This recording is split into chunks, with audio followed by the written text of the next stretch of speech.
सारे दर्शकों ने प्रियंका को हार की राम राम। और भाई आज खेड़ी चौपटा में पहुंच रहे हैं और खेड़ी चौपटा पे अंदर बहुत सारे किसान हैं जो इकट्ठे हो रहे हैं। तो आज किसानों को क्यों बुलाया गया है, जो इस एरिया के मैनेजर हैं कुलवीर जी, उनसे बात करेंगे। राम राम कुलवीर जी। राम राम जी। प्रियंका जी, आपका स्वागत है हमारी इस आदर्श किसान गोष्ठी में। आज का जो किसानों को बुलाने का उद्देश्य था वो था दूध। हम लोग एडवांटा की तरफ से आयोजित इस आदर्श किसान गोष्ठी में हम लोगों ने दूध के ऊपर एक प्रोग्राम किया है, क्योंकि आज आप देख रहे होंगे कि ग्रामीण अंचल में किसान पशुओं से थोड़ा विमुख हो रहा है। तो हम लोगों ने एक प्रण लिया है इसमें कि हम दूध को प्रमोट करेंगे हरियाणा के अंदर। और वैसे भी आज राखीगढ़ी जो ये थोड़ा खेड़ी चौपटा जो एरिया है हमारा, ये सेंटर ऑफ ओरिजिन मुर्रा है। बफेलो का सेंटर ऑफ ओरिजिन यहीं से हुआ है, मुर्रा में। तो यहाँ की बड़ी अहमियत है हरियाणा के अंदर, और दूध उत्पादन में भी ये हमारा जो क्षेत्र है बड़ा अग्रणीय क्षेत्र है। तो इसीलिए आज हम लोगों ने इस क्षेत्र को चुना है। बिल्कुल, क्योंकि भाई हरियाणा वैसे ही दूध गीते नहीं जाना जाता, इसलिए जाना जा है। और आज यहाँ पे भाई बहुत सारे जो किसान हैं आसपास के हैं, गांव के, बुलाए गए हैं। तो भाई उनको जागरूक करने के लिए, उनको बहुत सारी नई चीज़ें बताने के लिए आज यहाँ पे बुलाए गए। जी जी जी। तो आप ज्वार की कोई वैरायटी बता रहे हैं कि गन्ने से भी कुछ किया? ज्वार की अगर हम बात करें तो हम लोग लगभग पिछले 15 वर्षों से चारे के क्षेत्र में हम लोग काम कर रहे हैं। और हम लोगों ने एक फार्मर की नीड पे काम किया है, क्योंकि आप लोग देख रहे होंगे प्रियंका जी कि पिछले कई दशकों से फार्मर की जो लगातार घटती हुई ज़मीनें हैं, फार्मर को एक फाइनेंशियल सपोर्ट की ज़रूरत है। तो हम लोग चाहते हैं कि हमारा किसान दूध पे काम करे और दूध से उसको फाइनेंशियल सपोर्ट मिले। तो उसी की तर्ज पे हम लोगों ने मेगा स्वीट ज्वार को लॉन्च किया है। ये लगभग 4 वर्षों से हम लोग हरियाणा के अंदर अलग अलग क्षेत्र में हम लोग बेच रहे हैं। जैसे यहाँ पे खेड़ी चौपटा में सतबीर जी के माध्यम से हम लोग फार्मर्स को ये अवेलेबल करा रहे हैं। इसका मुख्य उद्देश्य यही है कि दुनिया की सबसे मीठी ज्वार है। अगर हम ब्रिक्स की बात करें, जैसे मिठास की बात करें, तो गन्ने भर का इसमें मिठास है, लगभग 19% मिठास है। IVD-MD अगर इसका हम बात करें तो 63% है। और सबसे अच्छी बात है कि ये ज्वार गर्मी में भी पशु को थोड़ा ठंडा रखती है, और उसके दूध उत्पादन में इसका विशेष योगदान है। तो सर फिर तो भैंस बड़ी राजी होकर खाती होगी। हाँ जी। अगर हम इसकी बात करें तो जैसा कि अभी आपको देखने को मिलेगा कि जो हमारे यूजर किसान हैं, प्रवक्ता जिनको हम बोलते हैं, कि जिन्होंने इसको 6-6 साल से यूज किया है, वो आपको बताएंगे कि कितनी मीठी है, कितनी जूसी है। और फार्मर इसको मतलब पशु इसको बड़े चाव से खाता है। और एक बार अगर आपने इसको अपने पशु को खिलाना स्टार्ट किया तो 15 से 20% दूध की वृद्धि एक हफ्ते भर आपको देखने को मिलेगी। तो सर ये कैसी भी ज़मीन में या कैसे भी पानी में हो सकती है? हाँ जी, ये सबसे अच्छी इसकी विशेषता है कि किसी भी तरह के पानी में और किसी भी तरह की ज़मीन में आप इसको पैदा कर सकते हैं। सर एक समस्या आती है ज्वारों में, कीड़ा लगने की समस्या। जी, देखो अभी क्या हो रहा है कि ज्वार ज़्यादातर गर्मी की फसल है। इस समय क्या होता है कि 2-3 तरह के कीड़े यहाँ पे अटैक करते हैं। जैसा अगर हम पहले इनिशियल स्टेज की बात करें तो सूट फ्लाई जो मेजर सूट को डैमेज करती है, उसके लिए हम स्पाइनोट्रम एक दवाई आती है डेलीगेट के नाम से, उसको हम रिकमेंड करते हैं कि आप 1 ml प्रति लीटर पानी में मिला के इसका स्प्रे करें। तो उससे क्या होगा कि सूट फ्लाई और जो आपका फाल आर्मी वर्म जिसको फा बोलते हैं, तो उस पर काफ़ी इससे निजात मिलेगी और फार्मर की ज्वार जो है अच्छी पैदावार देगी। सर एक चीज़ और बताओ, आज जो फार्मर बुलाए गए हैं आसपास के गांव से आए, तो किस प्रकार जागरूक किए जाएंगे, कौन कौन सी महत्वपूर्ण बातें आज बताई? देखिए, आज की अगर हम बात करें तो बेसिकली हम लोग दूध पे काम कर रहे हैं, और दूध के लिए हम उसको फार्मर्स में जागरूकता लेके आ रहे हैं। आज फार्मर क्या कर रहा है कि हमारा हरियाणा जो है बड़ा मतलब अग्रणीय काम कर रहा है। हम लोग ब्रीड पे काम कर रहे हैं, हम लोग नस्ल पे काम कर रहे हैं। हम लोग अगर हम आज की बात करें तो आज आपने देखा होगा कि प्रियंका जी कि आप जब ट्रैवल करते हैं सड़कों पे, तो हरियाणा में मेजर देखने को मिलता है कि जगह जगह मिल्क पार्लर खुले हुए हैं। आज फार्मर्स हमारा जो है दूध रो प्रोडक्ट में नहीं बेचना चाहता, वो उसको प्रोडक्ट सेल करना चाहता है तो उसको फाइनेंशियल सपोर्ट मिलेगा। तो इस सारी जानकारी हम लोग आज उनको देंगे। बिल्कुल भाई, तो अंदर चल के आपने दिखाते हैं कि किस प्रकार आज सारे किसानों को जागरूक किया जाएगा।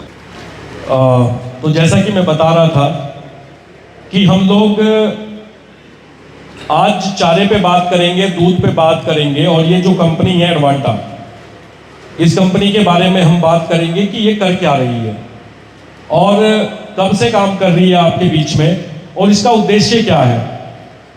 केवल हम लोग बीज ही नहीं बेचते, हम लोग ये जो जमीन है जिसका हम लोग वर्षों से दोहन कर रहे हैं, हजारों साल से हम लोग खेती कर रहे हैं इसके ऊपर। और हम यहाँ तक चिंतित हैं कि आने वाली जो हमारी पीढ़ी होगी, जो पीढ़ी आएगी, उसके लिए हम इस जमीन में क्या छोड़ के जाएंगे। तो हम लोग विश्व स्तर पे कार्बन क्रेडिशन पे काम कर रहे हैं कि किस तरीके से जो हमारे पूर्वजों ने हमें उपजाऊ जमीनें दी हैं, इसको हम इसी तरीके से अपने आने वाली पीढ़ी को देते जाएं। उस पर हम लोग काम कर रहे हैं। और हम लोग 1967 से, जब से भारत में हरित क्रांति आई थी, 1967 से एडवांटा यूपीएल परिवार के साथ मिलके, जिसको हम यूनाइटेड फास्फोरस लिमिटेड यूपीएल बोलते हैं, उसके साथ मिलके 1967 से किसानों की सेवा कर रही है। हमारा मुख्य उद्देश्य एक किसान की जो फसल है उसको प्रोटेक्शन देना, किसान की जो साइड बिजनेस है दूध या उसके पशु, उनमें उसको थोड़ा अपग्रेड करना, और उसके साथ साथ हम लोग भारतीय मूल की कंपनी होते हुए विदेशों में भी व्यापार करते हैं। यानी कि हम लोग तीनों तरीके से भारतीय अर्थव्यवस्था को मजबूत करने का काम कर रहे हैं, आपके माध्यम से, अपने व्यापार के माध्यम से, और दूसरा जो हमारी जमीनें हैं जैसी हमें पुरखों ने दी थी वैसी हम अगली पीढ़ी को देके जाएंगे। इस तरीके से कार्बन क्रेडिशन पे भी हम लोग काम कर रहे हैं। यानी कि आने वाला जो समय होगा, आप जब अपनी खेती करेंगे तो आपको ये बताना पड़ेगा कि हमने इतने कम पानी में, इतने कम फर्टिलाइजर में हमने खेती की है, तो उसका भी मुनाफा आपको गवर्नमेंट के माध्यम से पॉइंटों के रूप में और पैसों के रूप में दिया जाएगा। हम लोग उस पर भी काम कर रहे हैं। तो आज ये जो मीटिंग है, इस गोष्ठी में हम लोग केवल दूध के ऊपर बात करेंगे, और दूध को कैसे हम सुरक्षित रखते हुए एक जो हमारा किसान है उसकी आर्थिक मजबूती कैसे हम सुनिश्चित कर सकते हैं, उसके ऊपर बात करेंगे। तो हम लोग 1 घंटा आप सभी का लेंगे। आप सभी से रिक्वेस्ट है कि वहाँ पे जो लक्की ड्रॉ का प्रोग्राम है उसमें सब अपनी पर्ची कटवा के रखें। लक्की ड्रॉ के रूप में हम लोग बीज ही देंगे, और इसके साथ साथ हम कुछ सवाल जवाब आप लोगों से करेंगे, उसमें भी आप लोगों को कुछ गिफ्ट दिए जाएंगे जो कि इस मीटिंग से ही संबंधित होंगे। तो अब मैं शुरू करता हूं। एडवांटा की शुरुआत यूपीएल के माध्यम से 1967 में हुई थी, जब हरित क्रांति हिंदुस्तान में स्टार्ट हुई। तो हम लोगों ने किसान को सहारा देने का काम किया, और उस समय ये कंपनी आदर्श सीड होती थी, आदर्श सीड 1967 में। उसके बाद ये कंपनी को आईटीसी ने परचेज किया, जो कि एक वर्ल्ड क्लास कंपनी थी। उसके साथ इस कंपनी ने 10 साल तक काम किया। उसके बाद ये कंपनी यूपीएल ग्रुप में सम्मिलित हुई, और आज ये वर्ल्ड की तीसरी बड़ी कंपनी बीज सेक्टर में है, जिसकी मीटिंग में आप आए हैं आज। ये कंपनी 84 कंट्री में काम करती है, जैसा मैंने पहले बताया था। 24 R&D सेंटर है वर्ल्ड क्लास, यानी कि हम लोग जो भारत में सीड देते हैं वो वर्ल्ड क्लास सीड हम आपको देते हैं। हमारा उद्देश्य क्या है कि एक किसान जो 40 किलो बीज में पहले अपनी ज्वार की खेती करता था, अब वो 8 किलो बीज में अपनी ज्वार की खेती करे, और वो जो ज्वार किसान लगाएगा उसके अंदर न्यूट्रिशन वैल्यू, जो उसके अंदर न्यूट्रिशन है, यानी कि प्रोटीन, फाइबर, मिनरल्स, विटामिन्स, उसके पशु को, हमारे पशु को वो पूरे मिले, जिससे कि उनका दूध उत्पादन बराबर बढ़े। आज दूध सेक्टर में सबसे बड़ा जो चैलेंज है, दूध सेक्टर का सबसे बड़ा चैलेंज है कि खर्च, हमें जो मिल्क प्रोडक्शन जो कॉस्ट है, हमें वो दुखी कर रही है। इसीलिए आपने देखा होगा कि पहले मेरे पास में या आपके पास में जब 10 पशु हम लोग रखते थे, धीरे धीरे हम पशु को कम कर रहे हैं। क्या ये सही बात है? हम पशु धीरे धीरे कम करते जा रहे हैं, लेकिन क्या ये ठीक है? अगर हम पशु कम करेंगे तो दूध उत्पादन कहां से होगा? ये जो वेस्टर्न नॉर्थ सेक्टर है ना भारत का, जिसमें आपका हरियाणा, पंजाब, राजस्थान का पार्ट, गुजरात और वेस्टर्न यूपी ये ही आते हैं। दूध जैसे 36% दूध हरियाणा देता है, तो 90% दूध मैंने स्टेट का नाम लिया है वो देते हैं। आप बिहार में चले जाओ, बंगाल में चले जाओ, दूध का कोई महत्व नहीं है, वो लोग मांस पे आधारित हैं। और जो मांस खाता है वहां पे दूध कभी नहीं होगा, ये ध्यान रखना। ना तो वो दूध को पचा सकते, ना वो दूध को उगा सकते, पैदा कर सकते मतलब। दूसरा, जब हम बात करते हैं का क्या योगदान है, दूध आर्थिक नीड है, हमारी आर्थिक जरूरत है। दूसरा, हमारे शरीर की जरूरत है। आप जब बात करते हैं ना कि भाई 50 मेडल हरियाणा में आते हैं किसी भी गेम से, तो उसमें से 30 मेडल हरियाणा के आते हैं। वो क्यों आते हैं, कभी सोचा है? कभी सोचा है आपने? और वो भी उस 30 में से भी अगर मैं बात करूं तो 20 जो है वो इसी ज्योग्राफी के होते हैं, जींद और ये आपका ज्यादा से ज्यादा सोनीपत, इसी एरिया से आते हैं। कारण ये जो दूध है ना, ये हमारे डीएनए का एक बहुत ही महत्वपूर्ण पार्ट है। अगर आप अपना डीएनए देखें और कभी जाके बंगाल के डीएनए को देखें, तो उसमें जमीन आसमान का फर्क है। उसमें दूध का कोई योगदान ही नहीं है। हमारा डीएनए दूध से बना हुआ है। इसीलिए अगर आप कभी साउथ के आदमी को 1 गिलास दूध पिला दो, तो सुबह आपके साथ उठ के जाएगा नहीं, वो बोला जी मेरा तो स्वास्थ्य खराब हो गया है। वो लोग बिना दूध की चाय पीते हैं, बिना दूध उनके मतलब पेट में या उनकी बॉडी में वो पचता ही नहीं। तो दूध बहुत महत्वपूर्ण चीज है। और हम जो बात कर रहे थे कि भारत, हमारा जो देश है, ये दुनिया का नंबर 1 दूध उत्पादक देश है।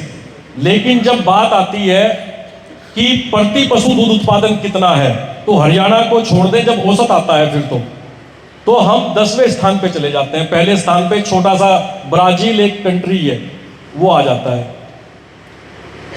तो हमें जो जरूरत है, हमारे पास में अच्छी ब्रीड है, हम अच्छी नस्लों पे काम कर रहे हैं, लेकिन हमको चाहिए बैलेंस डाइट। हम क्या कर रहे हैं, हमारे पास में एक भैंस है, उससे हमारा दूध उत्पादन 15 लीटर हो रहा है, तो हम उसको 15 केजी ही उसको फीड खिला रहे हैं। और फीड भी बाजार वाला खिला रहे हैं। बाजार से मतलब जो वो गोलियां आजकल आ रही हैं, जिस दिन से वो आपके गांव में आई हैं फीड, उस दिन से आपका पशु बीमार है। हमारी जो भैंस 6 से 7, 8, 10 ब्यात तक हमें देती थी, आज वो 2 से 3 ब्यात में खत्म हो जाती है। या तो उसको कुछ इंटरनल इन्फेक्शन हो जाते हैं, या फिर उसकी बॉडी खत्म हो जाती है। कारण हम लोगों को हाई मात्रा में जो है नाइट्रेट दिया जा रहा है। वो जो बाजार की जो फीड जो गोली नुमा आती है, वो नाइट्रेट क्या करता है, जब किसी बॉडी में जाता है तो फास्फोरस को पेशाब के थ्रू रिलीज होता है वो। और जिस बॉडी का फास्फोरस रिलीज होना स्टार्ट हो जाता है, वो कभी प्रेग्नेंट नहीं हो सकती। इसीलिए आपको समस्याएं आ रही हैं। आज भी जो किसान अपने घर का फीड या अच्छी जगह का फीड यूज कर रहा है, उसको, उसके पशु को कोई दिक्कत नहीं है। तो आपको ध्यान रखना है कि फीड, केवल फीड से आप दूध उत्पादन नहीं कर सकते, आपको अच्छी नस्ल के चारों की जरूरत पड़ेगी। तो आज हम 2 वैरायटियों पे यहाँ पे बात करेंगे। एक वैरायटी जिसका नाम आपने देखा होगा मेगा स्वीट है। मेगा स्वीट दुनिया की सबसे मीठी ज्वार है। दुनिया में सबसे मीठा जो वनस्पतिक पदार्थ है उसको गन्ना बोलते हैं। ये गन्ने से भी ज्यादा मीठी ज्वार है। दूसरी बात हम लोग करेंगे जंबो सुपर की। जो किसान भाई बार बार कटिंग चाहते हैं ज्वार से, उनके लिए जंबो सुपर की हम लोग बात यहाँ पे करेंगे। तो 2 वैरायटियों की हम लोग यहाँ पे बात करेंगे। मैं आमंत्रित करता हूँ डॉक्टर रजनीश शर्मा जी को कि वो प्लीज आए और हमारे किसान भाइयों को एग्रोनॉमी प्रैक्टिस, कितना बीज डालना है, कैसे डालना है, किस तरीके से उसको उगाना है, उसके बारे में मार्गदर्शन करें। जो भी बातें हैं ओपन नहीं करनी है। सबसे बड़ा जो वैज्ञानिक है वो कौन है? जो सबसे खेती का सबसे बड़ा वैज्ञानिक है वो कौन है? किसान। हम क्या हैं? आपकी बताई हुई चीज़ों को पढ़कर किताबों में आपके सामने खड़े हैं, वरना असली वैज्ञानिक किसान है।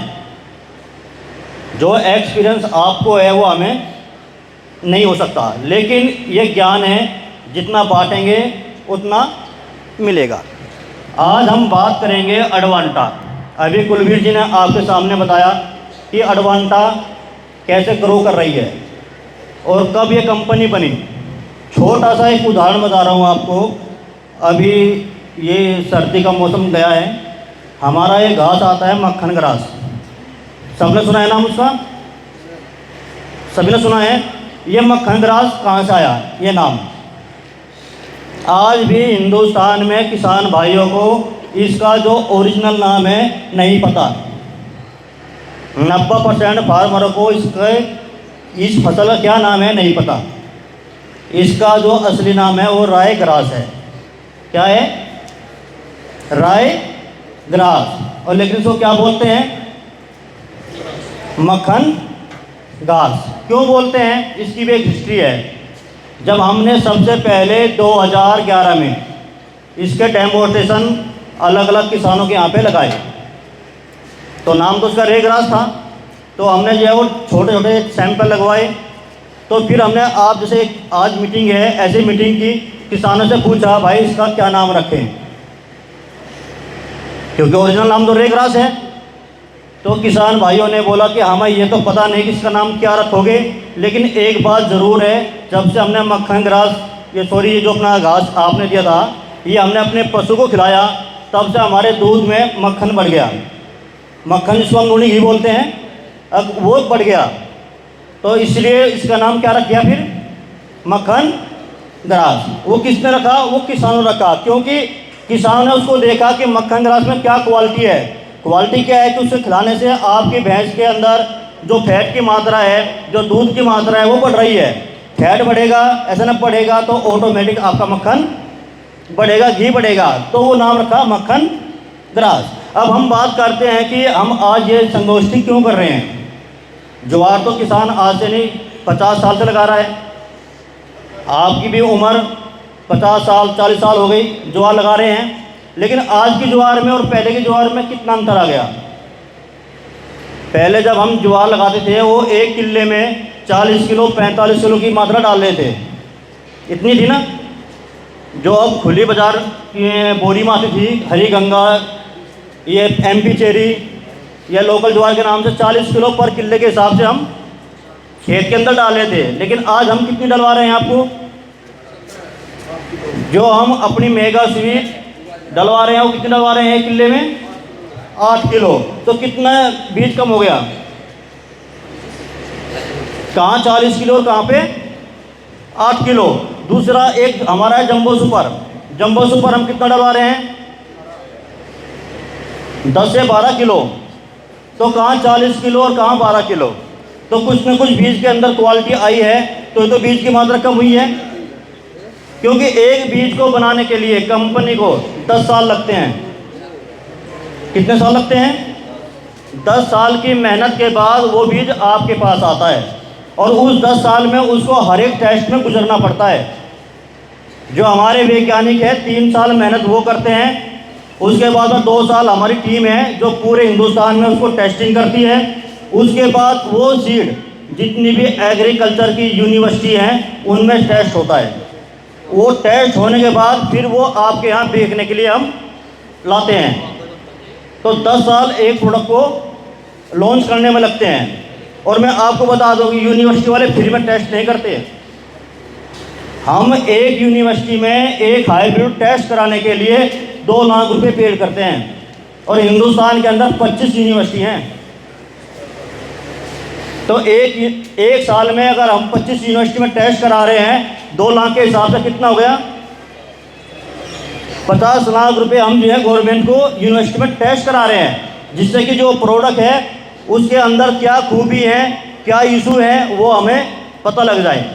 क्योंकि गवर्नमेंट का इंस्टीट्यूट बहुत बड़ा होता है, वहाँ पे किसी कंपनी का कोई सिफारिश नहीं चलती। तो उस टेस्टिंग होने के बाद में फिर ये प्रोडक्ट आपके पास में आता है। अब जो हम बात करेंगे मेगा स्वीट की। मेगा स्वीट मीठी ज्वार है। ज्वार दो तरह की होती हैं, एक होती है मीठी ज्वार और एक होती है नॉर्मल ज्वार जो मीठी नहीं होती। लेकिन हम बात कर रहे हैं मेगा स्वीट जो मीठी ज्वार है। मीठी ज्वार क्यों बोलते हैं इसको, कोई बता सकता है?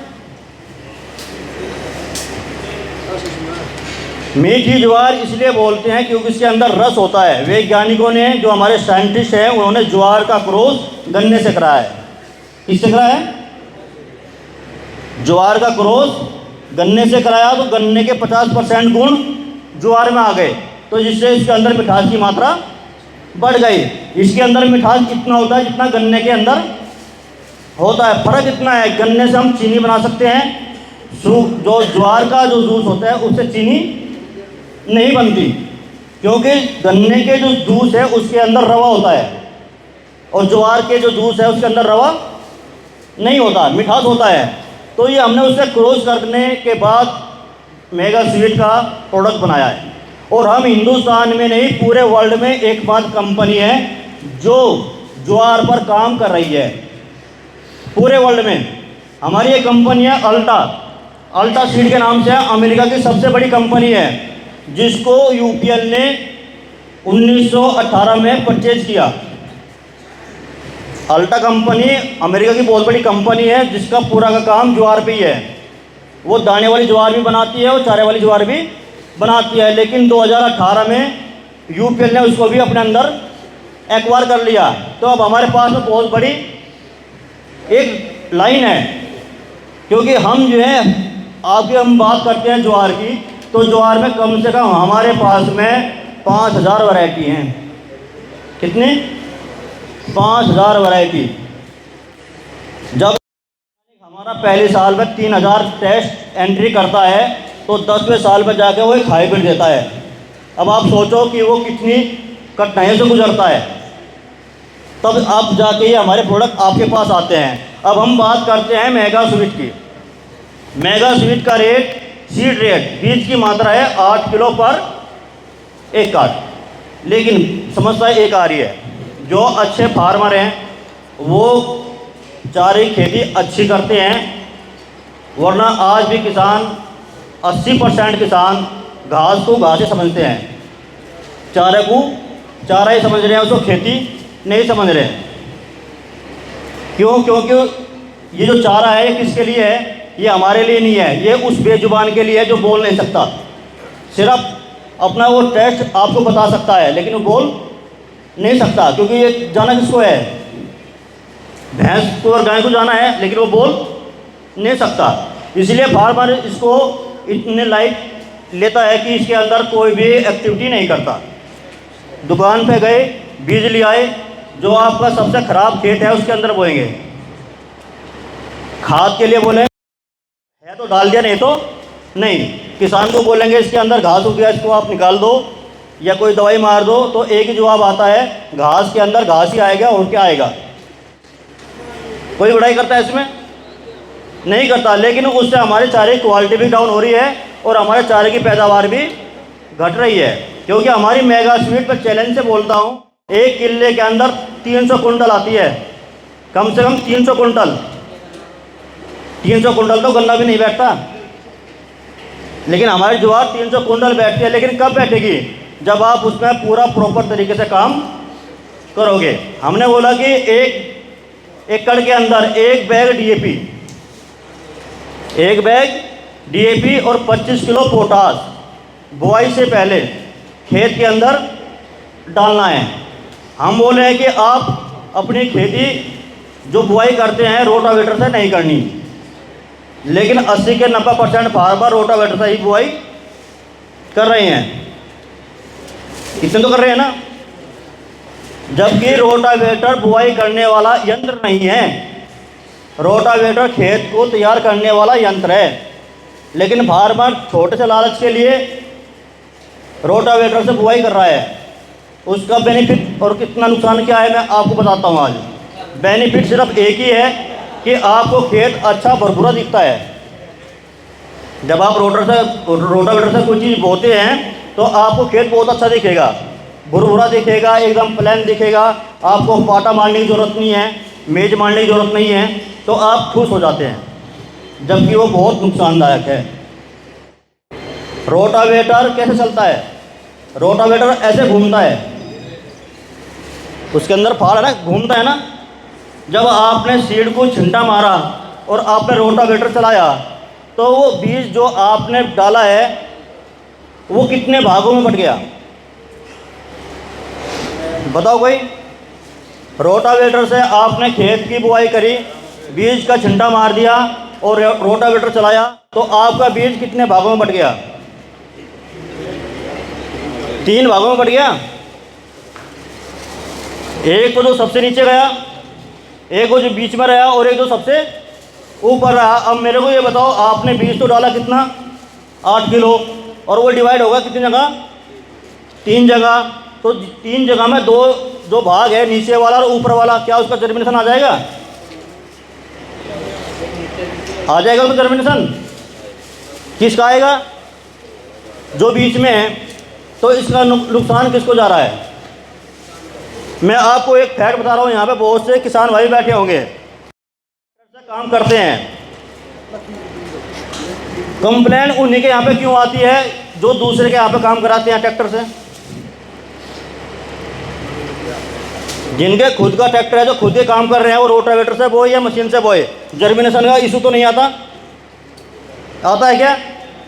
लेकिन जो किराए पे करा रहे हैं उनके यहाँ जर्मिनेशन का इशू क्यों आता है, बताओ कोई? तो वो इसलिए आता है कि जिसके यहाँ ट्रैक्टर है वो उसको पहले कल्टीवेटर से जुताई करेगा, उसके बाद रोटावेटर से बोएगा। उसकी ज़मीन भुरभुरी हो गई और जब वो पहले कल्टीवेटर से जुताई करेगा, छिंटा मारेगा, तो वो रोटावेटर को ऊपर ऊपर चलाएगा। ऊपर ऊपर चलाएगा तो जो है, जो सीड है आपका वो ज़्यादा गहरा नहीं जाएगा, तो उसका जर्मिनेशन अच्छा आएगा। लेकिन जब आप किराए पे कराते हो तो आप कल्टीवेटर नहीं चलवाते हैं क्या? आप गेहूँ कटेंगे, पलेवा कर देंगे बहुत से किसान, ऊपर से वो टोड़ा बना लेंगे, छिंडा मार देंगे ज्वार का, और रोटावेटर वाले बोलेंगे भाई बीज बहुत है, वो क्या करेगा? 2 बार ऊपर घुमा देगा। ये तो होता है ना। तो फिर जर्मिनेशन की प्रॉब्लम तो आएगी, क्योंकि रोटावेटर का एक सिद्धांत है, वो आपका ओनली 10 सेंटीमीटर गहराई तक जुताई करता है। 10 सेंटीमीटर से ज़्यादा वो नीचे खुदाई नहीं करता। और जब आप उसमें पानी लगाते हैं, खाद डालते हैं, तो ऊपर एक सीमेंट की लेयर जम जाती है। क्या जम जाती है? सीमेंट की लेयर। तो आपकी जो क्रॉप, कोई भी क्रॉप है, जो ग्रोथ करनी चाहिए वो ग्रोथ नहीं करती। मैं भी आपको एग्जांपल दे रहा हूँ, ये कंप्लेंट सभी किसान भाइयों के यहाँ आएगी। अभी सभी ने गेहूँ लगाए हैं और सभी ने उसमें घास मारने की दवाई का स्प्रे किया है। सभी ने किया है ना? सभी ने किया है। अभी क्या कंप्लेंट आएंगे? आप ज्वार बोओगे, बाजरा बोओगे, तो आपका पेड़ जर्मिनेशन आएगा, कुछ दिन के बाद में आपका पेड़ मर जाएगा। ये आती है समस्या। फिर आप क्या बोलोगे? सीड खराब है, हमारे यहाँ पे बीज हमने डाला निकला ही नहीं, क्योंकि सभी ने हर्बिसाइड का इस्तेमाल किया है और उसके बाद में पानी लगाने के बाद अपना बीज आपने रोटावेटर से बोया है। दवाई हर्बिसाइड है, घास मारने की दवाई है, वो किसको मारती है किसको नहीं मारती किसी को नहीं पता। गेहूँ के अंदर हम क्यों डालते हैं दवाई? कि वो गुल्ली डंडे को मारे, वो भी तो एक घास ही है।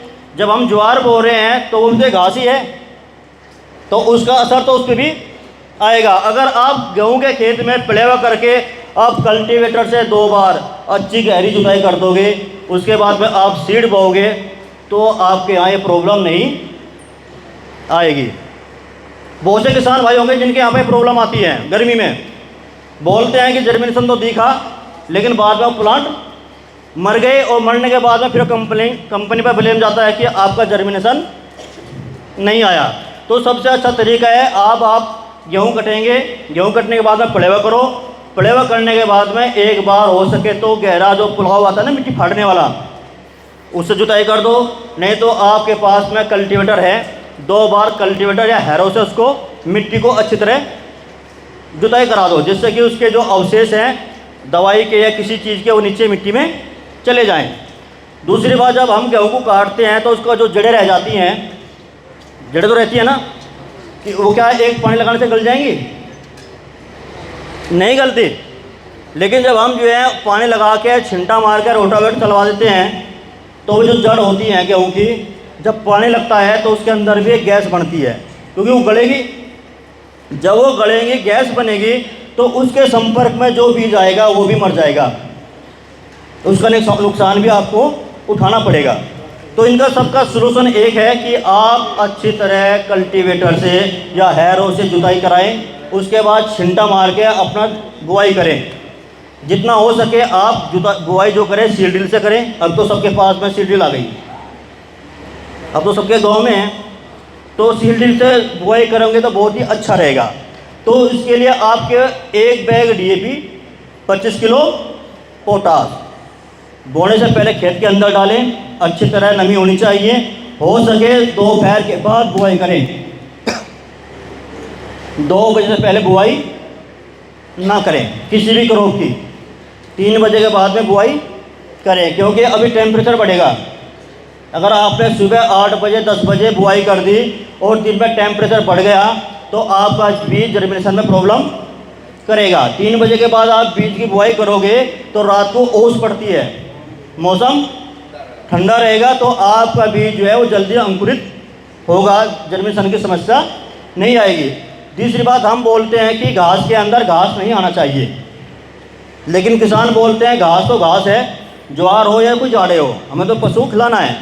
ठीक है, वो पशु खिलाओ, कोई प्रॉब्लम नहीं है, लेकिन आपकी पैदावार घट रही है।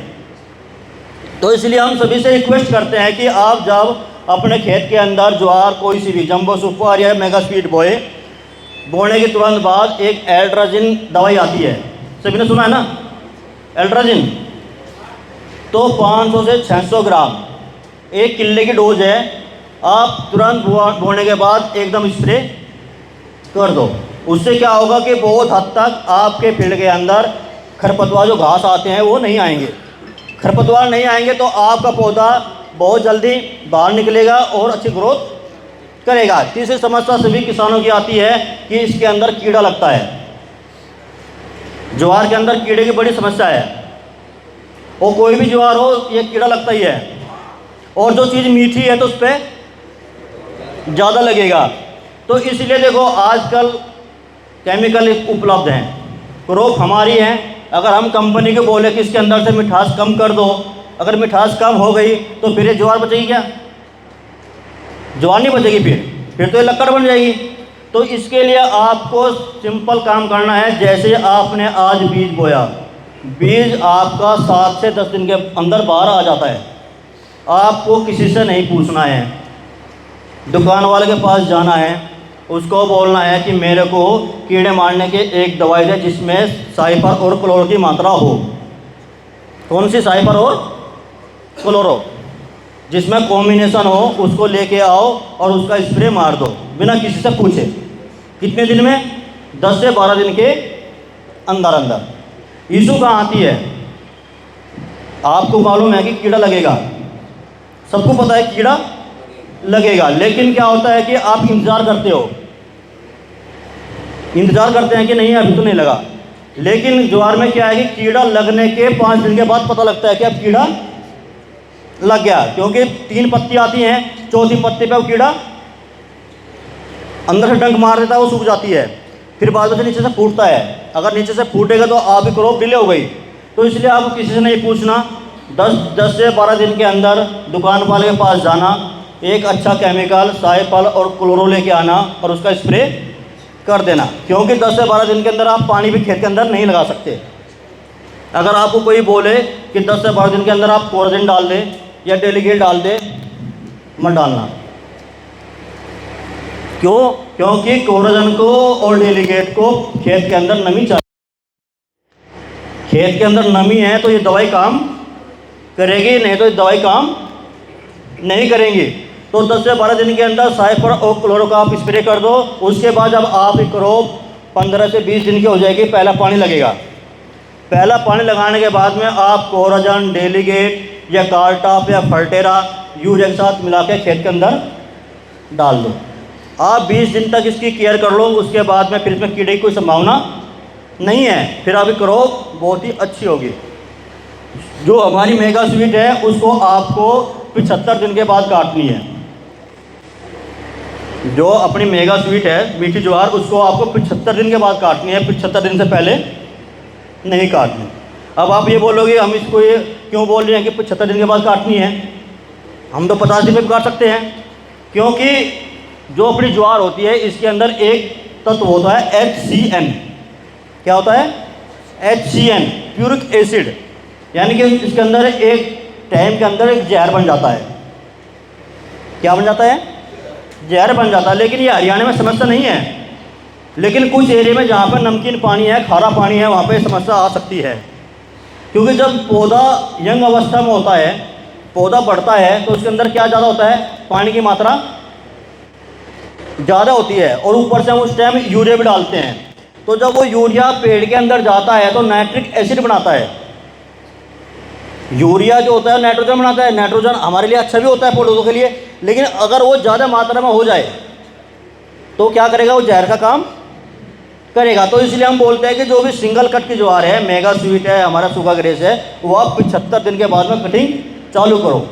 और 75 दिन के बाद में उसकी गारंटीड है, अगर आपने अच्छी तरह ये प्रैक्टिस की है तो 300 से 350 कुंटल वजन की गारंटी मैं लेता हूँ। दूसरा प्रोडक्ट है हमारा जंबो सुपर, जो किसान भाई बार बार कटिंग लेते हैं। जो फार्मर 2 या 3 कटिंग लेना चाहते हैं उसके लिए हमारे पास प्रोडक्ट है जंबो सुपर। इसकी बीज की मात्रा है हमारी 10 से 15 किलो पर एकड़। क्योंकि हर एक ज़मीन का नेचर अपना अलग अलग होता है। कुछ ज़मीन ऐसी होती है कि 100% जर्मिनेशन आता है, कुछ ज़मीन ऐसी होती है कि बीज को रख लेती हैं, ज़मीन पूरा बराबर बाहर नहीं आ पाता। तो अपनी खेत के अनुसार आप ये जो बीज की मात्रा है 10 से 15 किलो आप उसको रख सकते हैं। 10 किलो, 12 किलो, 15 किलो। इसकी खासियत क्या है कि ये हमारी ज्वार है, ये आप 50 से 55 दिन में पहले कटाई चालू कर सकते हैं। कितने दिन में? 50 से 55 दिन में। हम वहाँ बोल रहे हैं कि 75 दिन में करनी है, यहाँ बोल रहे हैं कि 55 दिन में करनी है। क्वेश्चन ये आता है कि वो भी ज्वार है, ये भी ज्वार है। ठीक है, वो भी ज्वार है, वो प्योर ज्वार है, ये ज्वार नहीं है। ये ज्वार और एक घास आता है सूडान ग्रास। कौन सा ग्रास? Sudan grass. तो ये उन दोनों से क्रॉस की है, इसलिए इसको बोलते हैं हम SSG, सोरगम सूडान ग्रास। तो इसके अंदर क्या होता है कि बढ़ने की बहुत जल्दी ग्रोथ करती है, कीड़ा कम लगता है और बार बार ये कटाई देती है। तो ये कितने दिन में काटती है? 50 दिन में। इसके लिए भी वही चीज़ है कि आप रोटावेटर से अवॉइड करो, खेत अच्छी तरह तैयार करो, DAP और पोटाश डालो, और इसके अंदर भी एक स्प्रे करो। ज्वार के मुकाबले इसमें कीड़ा कम लगता है। जो जंबो सुपर है इसमें कीड़ा कम लगे, क्योंकि ये मीठी नहीं है। जो चीज़ मीठी है उसमें ज़्यादा लगेगा, इसमें ये फिक्की है। इसके अंदर भी 6% ब्रिक्स है, लेकिन उसके मुकाबले कम है। तो इसको आप बोने का तरीका सही है कि आप अब से इसका स्टार्टिंग कर दो। ध्यान ये देना है कि आपको कीड़े के लिए एक स्प्रे का इस्तेमाल ज़रूर करना है। उसके बाद में अगर इसमें कोई प्रॉब्लम आती है तो हम आपके सामने हैं, आप हमारा कॉल कर सकते हैं, हमारे से पूछ सकते हैं कि इसमें क्या कोई समस्या है। तो इसके अलावा किसी का कोई क्वेश्चन है तो आप पूछ सकते हैं। डॉक्टर साहब आप तो एक स्प्रे में पा रही है तो 8 मिनट की बोलेंगी। हाँ ठीक है, देखो वही बात आई, मैं पहले क्या बोला? मैंने पहले बोला ना, पता कब लगता है आपको कि कीड़ा लग गया? कितने दिन के बाद देखते हो आप? डॉक्टर साहब पता तो लाते उससे पहले गिर दूँ मैं तो 8 स्प्रे का फालतू बांध रहा है। मैं वही बोला है कि जब आपका जर्मिनेशन आ जाए, किसी से नहीं पूछना है। जैसे बाहर निकलने लगे, 2 पत्ती निकलती हैं, तीसरी पत्ती में कीड़ा लगता है, जैसे वो 8 से 10 दिन में दिखने लगती है तो ही आप साइपर क्लोरो का स्प्रे कर दो। साइपर क्लोरो तो मरते भी को नहीं। अगर आप उसमें उस टाइम कोराजान या डेलीगेट डालोगे, खेत के अंदर नमी नहीं है तो वो काम नहीं करेगा, ये वो आपको डालना ही पड़ेगा। जी राम राम जी, राम क्या राम। नाम है? रजिश राणा जी। अगर किसी भी किसान भाई को बीज लेना है एडवांटा का तो कहाँ पे मिलेगा? मैडम ये मिला खेड़ी चुपटा, अपना डिस्ट्रिक्ट हासी है, ये बरुआ रोड अपना इस पे अपनी दुकान है, sure and trading company, axis bank की लगती दुकान अपनी। तो कौन कौन सा बीज मिल जाएगा एडवांटा? एडवांटा के सारे बीज मिल जाएगी, जैसे जी अपना ये जंबो सुपर है जो 2 किलो में नई वैरायटी, एक तो ये मिल जाएगी अपने पास, मेगा स्वीट मिल जाएगा, सुगर ग्रेस मिल जाएगा, और अपना जो जंबो गोल्ड इलाइट है और वर्टिक्स है वो मिल जाएंगे, जायज़ रेट में मिलेंगे। तो एक बारी अपना फ़ोन नंबर या लोकेशन दोबारा बता दीजिए। 94 161 42 307 और लोकेशन अपनी Kheri Chopta Barwara road near Axis Bank, sure and trading company. Result बिल्कुल अच्छे हैं इसके। टॉप रिजल्ट है मैडम। तो भाई किसी भी किसान भाई को अगर ये बीज लेने हैं एडवांटा के, अपने खेत में बोनी है, तो हमने पता बता दिया है, तो आप भी ले इसको हो।